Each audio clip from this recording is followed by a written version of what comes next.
nyo bang halaman na ito? Yan. Yan. Kilala nyo ba yan? Tawag niyan sa amin, Bunor Americano. Yan ang common name yan sa probinsya namin. At dito sa Maynila, di ko lang alam o kaya sa Karatig probinsya. Masarap ang laman yan. Yan ang laman yan ay pinanghalo sa sinigang.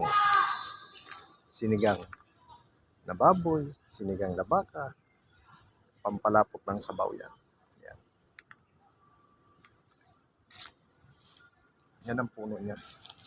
Ayan. Tapos doon sa ilalim yan, yan ang laman yan. Maglalaman siya dyan. Yan. Yan ang mga halaman sa probinsya na pinakikinabangan ang laman.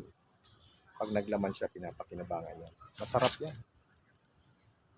Lalo pag nagsinigang ka. Thank you guys.